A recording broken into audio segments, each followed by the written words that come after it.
आज हमारे साथ स्टूडियो में मौजूद हैं महाराज राजेंद्र गिरी जी, जो एक ऐसा संदेश इस संसार के लिए लेकर आए हैं, जो दावा करते हैं कि वो ये बताएंगे कि कैसे जो अब तक जो इस संसार को जो संदेश दिया गया था, जो मैसेज दिया गया था, अब 2600 साल बाद एक ऐसा संदेश लेकर ये संसार में आए हैं कि मैं आखिर कौन हूँ। इन्हीं सवालों का जवाब जानने के लिए आज हमने अपने स्टूडियो में निमंत्रण दिया है। महाराज जी, बहुत बहुत स्वागत है आपका हमारे चैनल पर। आप सभी की इच्छाओं को नमन करता हूँ। महाराज जी, एक बहुत बड़े एक संदेश के साथ आप जो है अब आए हैं और कह रहे हैं कि 2600 साल बाद एक ऐसा संदेश देश को देने जा रहे हैं। आखिर क्या वो संदेश है और कैसे जो अब तक हमें जो बताया जा रहा था कि मैं कौन हूँ, मेरी उत्पत्ति किस लिए हुई है, ये सवाल जो होते हैं बहुत ज्यादा जहन में लोगों के होते हैं। हम लगे हुए हैं, भाग दौड़ रहे हैं जिंदगी में, क्या पाने की इच्छा है हमारी, आखिर हम क्या करना चाहते हैं, और जो सबसे बड़ा सवाल होता है कि आखिर मैं कौन हूँ। इसी सवालों के जवाब हम दर्शकों को भी पहुंचाना चाहेंगे और कैसे इसकी जिज्ञासा आपको हुई कि आखिर मैं एक ऐसा संदेश लेकर आऊं, या क्या कुछ कहना चाहेंगे देश के लिए। सबसे पहले तो मैं आप सभी की इच्छाओं को नमन करता हूँ। गोयल साहब, इसकी जो शुरुआत है हर वो जिज्ञासु व्यक्ति के अंदर उठती है जो कुछ जानना चाहता है कि मैं शरीर नहीं हूँ। क्योंकि अगर मैं शरीर होता तो शरीर तो यहीं रह जाता है, लेकिन वो निकल के जो जाता है वो कौन है। तो ये जैसे हमारे सनातन धर्म की मैं पहले बात करता हूँ, तो हमारे सनातन धर्म में 9 दर्शन 9 फिलॉसफी हुई हैं, जिनको 6 को हम कहते हैं आस्तिक दर्शन, जो वेदों पर आधारित हैं, और 3 को रखा है नास्तिकता में कि वो वेदों को आधार नहीं मानते, उनकी अपनी फिलॉसफी है। उन 9 की 9 में उन्होंने अपने अपने तरीके से बताया है कि मैं कौन हूँ, लेकिन अनुभव किसी ने नहीं कराया। उन्होंने ये कहा है कि अनुमान के तौर पर मानो इस बात को, ठीक है। लेकिन ये जो दर्शन है जो महात्मा बुद्ध ने आखिर में लिखा था लगभग 2600 साल पहले, और उन्हीं के समकालीन हुए थे महावीर जैन, उन्होंने जैन दर्शन लिखा था। उसके बाद में हमारे सनातन धर्म में कोई भी ऑथेंटिक दर्शन नहीं लिखा गया, जबकि जमाना पूरा बदल गया, विचारधारा बदल गई। तो आज का जो नौजवान है, आज के जो लोग हैं, वो मानते नहीं है, वो अनुभव चाहते हैं, क्योंकि विज्ञान का युग है, टेक्नोलॉजी का युग चाहते हैं, देखना चाहते हैं, जो आप हमें बता रहे हैं उसके पीछे कारण क्या है वो जानना चाहते हैं, ये चाहते हैं। तो इस पर जब हमारा भी अपने आप से क्वेश्चन हुआ 15 साल पहले कि मैं कौन हूँ, और जब हम बड़े बड़े अध्यात्म गुरुओं के पास और सबके पास गए, तो तब हमें कंफ्यूजन लगा, क्योंकि सच तो एक हो सकता है, अनेक तो नहीं हो सकते। लेकिन अनुभव जब कराने की बात आती थी तो फिर वो सब पीछे हट जाते थे। वो अपने शास्त्रों का हवाला, कोई जवाब नहीं मिलता था। तो फिर हमें लगा कि सार्वभौमिक है विज्ञान, तो हम विज्ञान के पास गए। क्योंकि जो पढ़े लिखे लोग हैं, या जो धर्म को नहीं मानते हैं, जो इतिहास को नहीं मानते हैं, या इन वेदों पुराणों को नहीं मानते हैं, वो कहते हैं कि विज्ञान के आधार पर सब चीजें चलती हैं। तो अंतिम आपने फैसला लिया कि विज्ञान के पास जाएंगे। यस, क्योंकि विज्ञान क्या है कि जो आप मान्यता कर रहे हो उस पर रिसर्च करता है और फिर उस पर ठप्पा लगाता है, हाँ यही ठीक है, ये ठीक है। अब 10 बातें गई विज्ञान की, जो उनको समझ में नहीं आता है फिर वो वहां पर रोक देते हैं। तो उन्होंने जब सब दर्शनों ने, सब फिलॉसफी, विश्व की सारी फिलॉसफी उन्होंने चेक करी, और उनमें सब में उन्होंने अपने अपने तरीके से बात रखी हुई थी। तो फिर उन्होंने अपनी जो रिसर्च है उसके बाद में एक चीज निकाली कि ब्रह्मांड है जो सबको कंट्रोल कर रहा है। ठीक है, क्योंकि भगवान, अल्लाह, गॉड, कितने हजारों भगवान बना रखे हैं लोगों ने, वो नहीं चला रहा कोई भी, ब्रह्मांड चला रहा है। अब ब्रह्मांड चला रहा है तो हमने कहा ठीक है जी, ब्रह्मांड चला रहा है, लेकिन ये ब्रह्मांड कहाँ से आया, हमारा उनसे प्रश्न था। ठीक है, तो उन्होंने कहा जी ब्रह्मांड से पहले डार्क था, शून्य था, कुछ नहीं था, ब्लैकनेस थी। हाँ, ब्लैकनेस थी, वहां से ये ब्रह्मांड पैदा हुआ। तो मैंने कहा ठीक है, ब्लैकनेस कहाँ से आई, शून्य कहाँ से आया। तो उन्होंने कहा जी इस पे हमारी खोज चल रही है, बस यही है। तो जब हमें ऐसा लगा गोयल साहब कि बस यहीं से दुनिया है, तब हमने फिर अपने अंदर उतरे, अब अपना अध्ययन शुरू किया, इनर।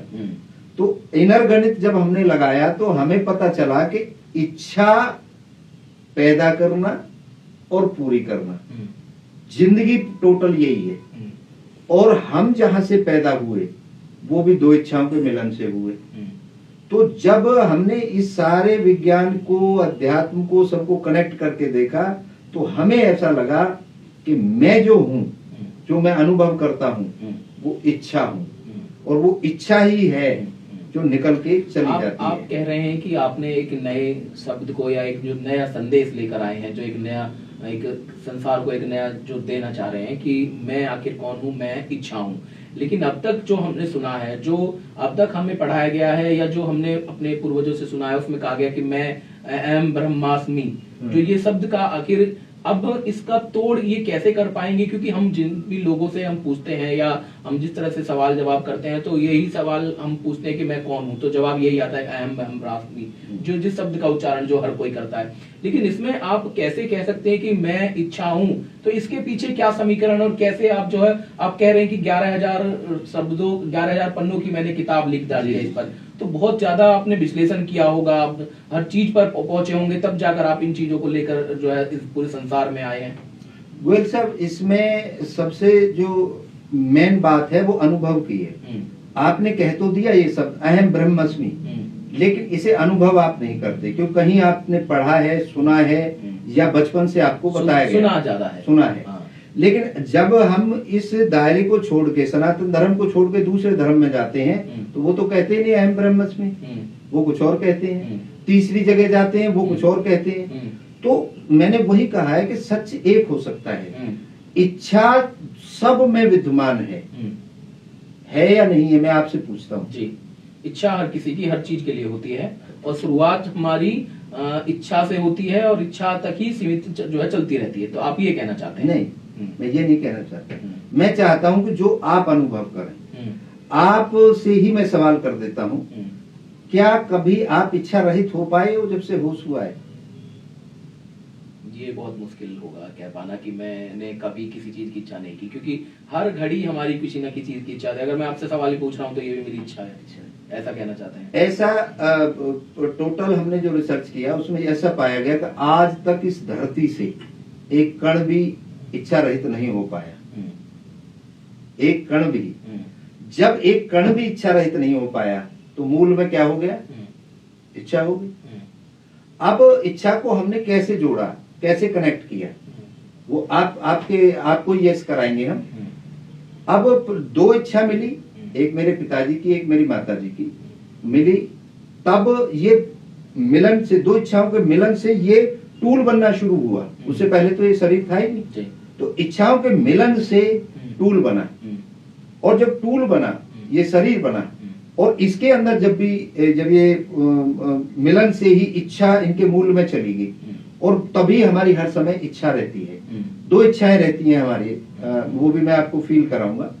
तो जब हमने ये प्रोसेस देखा कि हम दो इच्छाओं के मिलन से हम पैदा हुए हैं, तो हमारे माताजी पिताजी भी ऐसे पैदा हुए होंगे, उनके माताजी पिताजी भी ऐसे पैदा हुए होंगे, ये सीक्वल ऐसे लेके गए हम। माता पिताओं की इच्छा हुई कि हम एक संतान हो, तो उन दोनों की संतान इच्छा पैदा हुई। आप इस तरह से समझाना चाहते हैं? मैं ये कह रहा हूँ वो संतान पैदा करने के लिए भी नहीं मिले, वो किसी कारण से मिले, लेकिन उनके मिलन से संतान हुई, ये मानते हैं आप?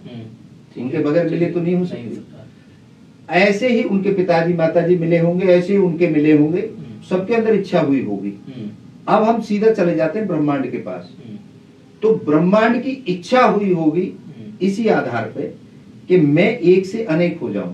जैसे हमारे वेदों में भी लिखा है, मैं एक से अनेक हो जाऊं। वेदों का पहला वाक्य ये है कि एक से अनेक होना चाहते थे, तब ये सृष्टि बनी। ठीक है।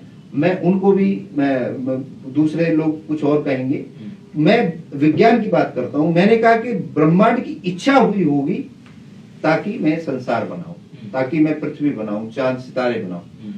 अब ब्रह्मांड जहां से आया, शून्य से आया, डार्क से आया, तो डार्क की इच्छा हुई मैं ब्रह्मांड बनाऊं, कुछ बनाऊं। अब वहां पे सब रुक गए, तो फिर वो कहां से आया? तो हमने फिर अपनी एक फिलॉसफी अलग तैयार की है। इच्छा की इच्छा हुई, उसने शून्य को जन्म दिया, शून्य की इच्छा हुई उसने ब्रह्मांड बनाया, ब्रह्मांड की इच्छा हुई, उसकी इच्छा हुई, उसकी इच्छा हुई, हमारे माताजी पिताजी की इच्छा हुई और हमारी इच्छा हुई। अब हमारा पूरा जीवन इच्छा से रहेगा टिल डेथ। तो ये एक सार्वभौमिक बनता है, क्योंकि ये किसी धर्म के उसमें दायरे में नहीं आता। अब दो इच्छाएं रहती हैं आपकी बॉडी के अंदर, जो हमने उसमें लिखा है। एक इच्छा तालवे में रहती है, पिताजी की इच्छा, और माताजी की नाभि में रहती है। जब बच्चा पहली बार रोता है, पहली बार सांस लेता है, दो इच्छा मिलने के बाद में बॉडी बनना शुरू हो जाती है और दोनों का फासला शुरू हो जाता है, दोनों यहाँ स्थापित हो जाती हैं। जब बच्चा पैदा हो जाता है, रोता है, वो सबसे पहले रोने का मतलब है सांस लेता है, सांस लेने का मतलब है वो इस इच्छा को इससे मिलाता है, अच्छा, मिलान करता है। बगैर मिलान के कभी कोई काम नहीं होता। जैसे मैं आपको बताऊं, आप मेरा इंटरव्यू ले रहे हैं, आपका फोन आया मेरे पास, तो मैंने कहा यार जाऊं या ना जाऊं, क्योंकि मैं अलीगढ़ था, आपका फोन, मैंने कहा जाऊं या ना जाऊं। तो ऐसा आपके अंदर भी होता है, महाराज जी को बुलाऊं या ना बुलाऊं? इच्छा है नहीं, ऐसा होता है भाई, मैं वहां जाऊं, कसमकस होती है कि क्या करना है, वो कसमकस यहाँ से चलती है यहाँ, क्योंकि ये चलायमान है, ये हजारों इच्छाएं आती हैं, लेकिन ये इच्छा जब इससे मिल जाती है तो फिर फाइनल हो जाती है बुलाऊं। तो एक इसको हमने नाम दिया है बीजारोपण। अच्छा, बीजारोपण हो गया कि फाइनल हो गया कि महाराज जी का इंटरव्यू लेना है, ठीक है, ये हो गया। अब इसकी पूर्ति होगी, अब यहां से ये इच्छा इसमें वापस जाएगी, पूर्ति हो गई भाई, अब हम इंटरव्यू ले रहे हैं तो अब पूर्ति हो गई उस इच्छा की, ठीक है। जब पूर्ति हो गई तो फिर यहां से उठ के ये यहां जाएगी और तृप्ति हो जाएगी कि पूर्ण हुई। अब नई इच्छा जन्म लेगी। अब इसको गोयल साहब, जो मैंने आपको ये गणित बताया, इससे आप क्या अनुभव करते हैं, मैं आपसे पूछ रहा हूं। देखिए, बहुत सारे सवाल हैं, बहुत सारे जो चीजें अब तक इतिहास में हमने सीखी हैं, अपने पूर्वजों से सीखी है, इनको भी अनुभव हमें करना होगा, तभी हम जो है समझ पाएंगे कि आखिर ये जो नया संदेश आप दे रहे हैं, ये कैसे इच्छा जो हुई एक चीज से लेकर हर चीज जो इच्छा है, मैं इच्छा हूँ। और हम अगर फिर से आपके पास सवाल पर चलें तो मैं ये भी पूछना चाहूंगा कि आप एक और बात कह रहे हैं कि मैंने 11,000 पन्नों की किताब लिखी है। क्या हम इन चीजों को पढ़कर, जैसे कि हमने और बहुत सारे ग्रंथ पढ़े हैं, उनको पढ़ने के बाद हम संतुष्ट हो पाएंगे? क्योंकि हमने वो जो अब तक पढ़ा है, हम उनको देखते आए हैं, समझ रहे हैं, क्योंकि हमारे मन में हमारे धारणा हमने उस तरह की बना ली है। तो अगर हम उन किताबों को जब आपकी पढ़ेंगे तो हम और ज्यादा संतुष्ट हो पाएंगे। इन जो अभी जो सुन पा रहे हैं उसको अपने अंदर ढाल पाना, क्योंकि किसी चीज को समझ पाने में समय लगता है, और अगर उस किताब को हम पढ़ेंगे और अंदर तक डीपली जाएंगे तो और चीजों को हम अंदर समझ पाएंगे कि आखिर मैं इच्छा कैसे हूँ। और दूसरी बात, एक और बात, आप जो अपना आश्रम जिस नाम से चलाते हैं, इच्छा पूर्ति, तो इच्छा और इच्छा पूर्ति ये कैसे आपने नाम रखा? और इसकी पूर्ति जो आप कह रहे हैं कि हम लोगों को एक संदेश दे रहे हैं कि हम कैसे इच्छा जो हमारी होती है उसकी पूर्ति कैसे कर पाए, तो इसको कैसे लेकर चल रहे हैं और लोगों का साथ कैसे मिल रहा है? और लोगों को ज्यादा से ज्यादा ये जो आजकल भाग दौड़ भरी जिंदगी है, परिवार को समय नहीं दे पाना, अपने लिए समय नहीं दे पाना, हम भाग रहे हैं इच्छाओं के लिए, तो ये पूर्ति कैसे हो पाएगी? इसके लिए भी थोड़ा सा हमारे दर्शकों को थोड़ी सी जानकारी दें। सदा से, हमेशा से सब इच्छा के लिए भागते रहे हैं। जैसे हम धारणा की बात करें, आपको जो धारणाएं बनाई गई थी, वो जो इच्छा पूर्ति के जो साधन भी बनाए गए थे, जैसे धार्मिक एंगल को अगर हम इसमें लेके आए, तो उस समय के देश काल परिस्थिति, उसके हिसाब से वो सिचुएशन जो थी, जैसे उस समय पर जब ये दर्शन लिखे गए थे सारे, तो तब जानवर हमारा सहयोगी था, आदमी का सहयोगी जानवर था। तो जानवर से रिलेटेड ही चीजें हमें भगवान के रूप में, जल देवता के रूप में, गाय को पूजना है, सांप को पूजना है, वगैरह वगैरह, वो उस तरीके की चीजें हमें दी गई ताकि हम उनका वध ना कर सकें, पेड़ों को ना काटें। उस तरीके से वो चीजें डिजाइन की पांच चीजों का कहा जाता था कि 5 चीजों की पूजा हमेशा करेंगे, नदी, पहाड़, पेड़ों की, गाय की, तो ये सारी चीजें हमें भोजन से लेकर अच्छी वातावरण या ईंधन, ये सब चीजें यही प्रोवाइड करती थी। आज आदमी उन पे डिपेंड नहीं रहा। आज पहाड़ों को खोदा जा रहा है, गाय को काटा जा रहा है, और जितने भी जल का देखें आप क्या हाल है, बहुत बुरा हाल है। ठीक है, वायु का देखें, मतलब कोई भी चीज आप पांचों तत्व देख लें, वो उस समय के हिसाब से उनसे ही जीवन चलता था।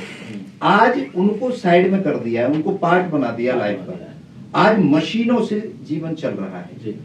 तो क्या उन चीजों को रक्षा के लिए जो हमारे धर्मों ने साधनाएं बनाई थी, जो तरीके बनाए थे, वो आज तो लागू नहीं होंगे। जैसे मैं आपसे कहूं कि आपको एक मोबाइल रिचार्ज कराना है, ठीक है जी, अब मोबाइल रिचार्ज मैं कह दूं जी आपको 11 दिन मेरे मंदिर में आओ और वहां पे जल चढ़ाओ, आपका मोबाइल रिचार्ज हो जाएगा?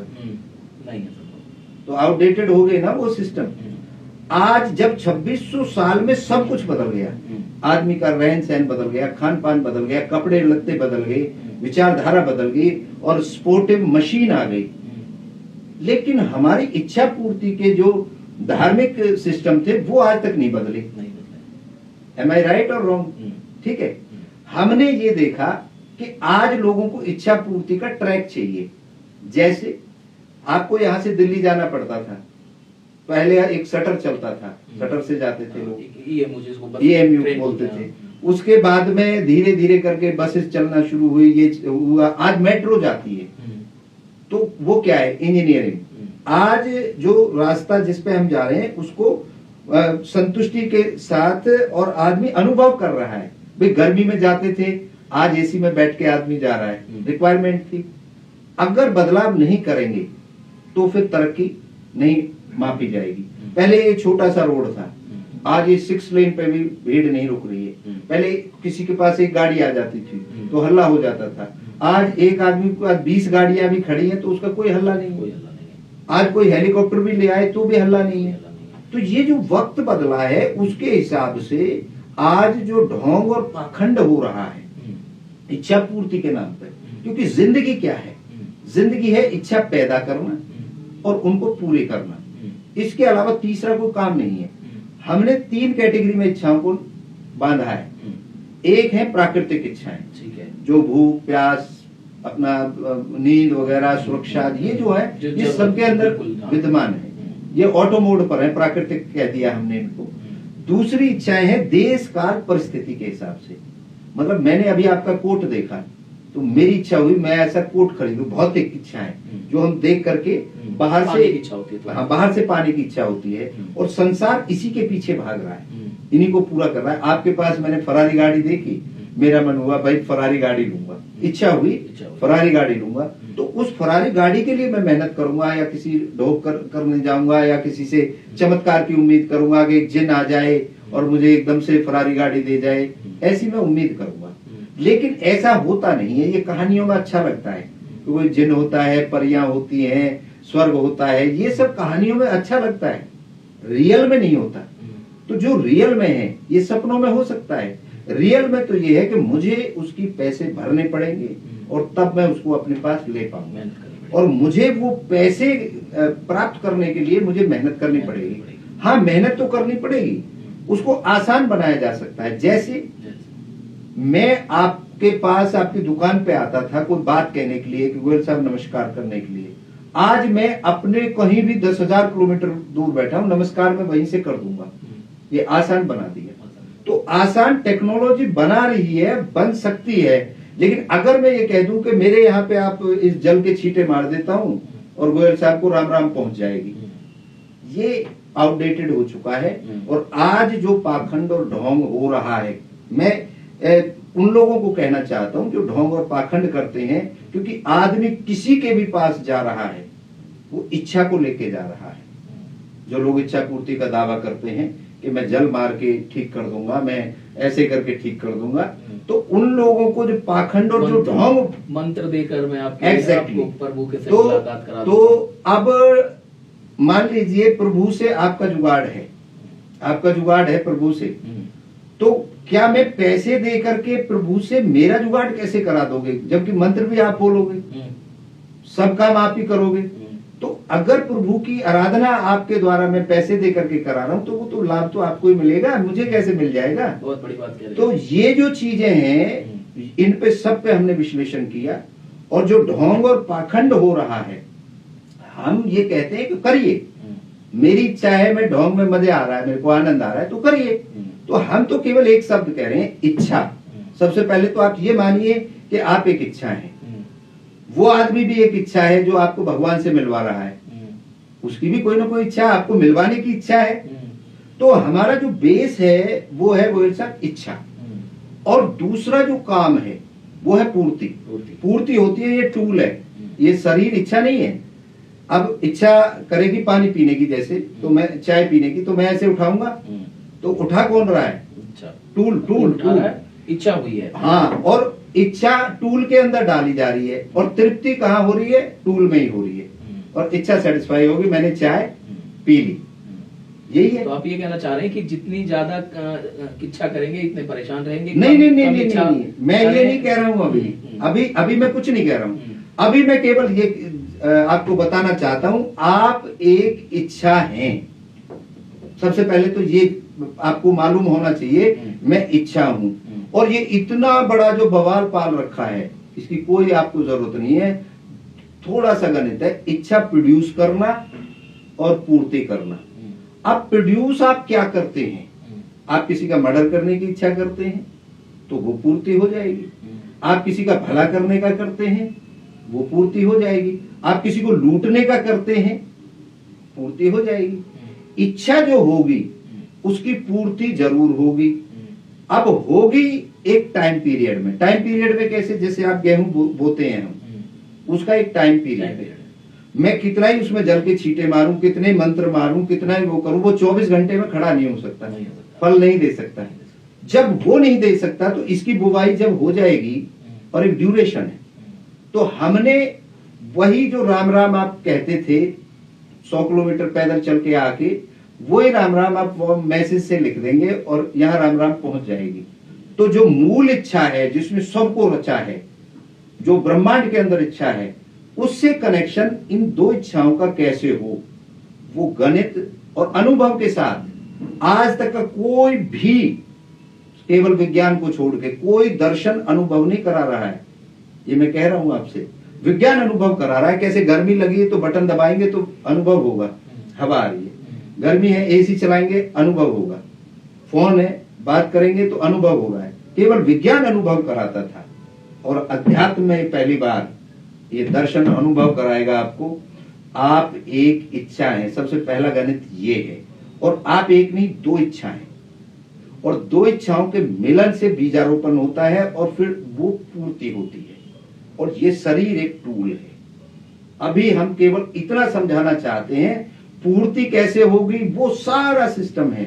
जैसे आसान बनाना है, इस गणित को आसान बनाना गणित के द्वारा, तो प्रूफ के साथ है, अनुभव के साथ है ये दर्शन। इसमें कोई भी मानने वाली बात नहीं है। हर आदमी ये महसूस करेगा कि हाँ, मैं जी रहा हूं। तो बिल्कुल देखिए, बहुत बहुत शानदार बातें जो है आज राजेंद्र गिरी जी महाराज जी द्वारा बताई गई, और एक ऐसा संदेश दिया गया कि कैसे जो अब तक हम सुनते आए थे, अब तक जो हम लोगों के जरिए या अपने पूर्वजों के जरिए समझते आए थे कि मैं आखिर हूं कौन, लेकिन अब 2600 साल बाद अब 11,000 पन्नों की किताबों के साथ ये दावा कर रहे हैं कि आखिर मैं इच्छा हूं और मेरी पूर्ति कैसे होगी। इन सभी बातों का ये धीरे धीरे समाज में लेकर आ रहे हैं, लेकिन हम बीवीएम न्यूज के माध्यम से दर्शकों को ये बताना चाहते हैं कि आखिर इनके शब्दों को भी समझना होगा और इनकी बातों को भी जानना होगा, और जो आपकी इच्छाएं होती हैं उनका पूर्ति कैसे की जा सकती है, क्योंकि जितनी ज्यादा इच्छाएं होंगी उनको पूरा करने में फिर उतना ही समय लगेगा। बाकी आप इनसे संपर्क कर सकते हैं। इच्छा पूर्ति नाम से जो है इनका आश्रम अलीगढ़ से आगे खैर में जो है बहुत शानदार तरीके से भव्य बनाया गया है, और लोगों को लगातार ये संदेश देने का काम जो है महाराज कर रहे हैं। आज हमारे बीवीएम स्टूडियो में पहुंचे थे, और दर्शकों को यही ज्ञान देने का प्रयास होगा हमारा भी कि कैसे 2600 साल बाद एक जो महाराज हैं वो एक संदेश लेकर आए हैं, और इस संदेश से कितना फायदा लोगों को होगा। कैसे जो भटक रहे थे इच्छाओं की पूर्तियों के लिए, दर दर भटक रहे थे, उनकी इच्छाओं की पूर्ति कैसे होगी, इन्हीं सवालों के साथ आज हमने स्टूडियो में इनसे बातचीत की।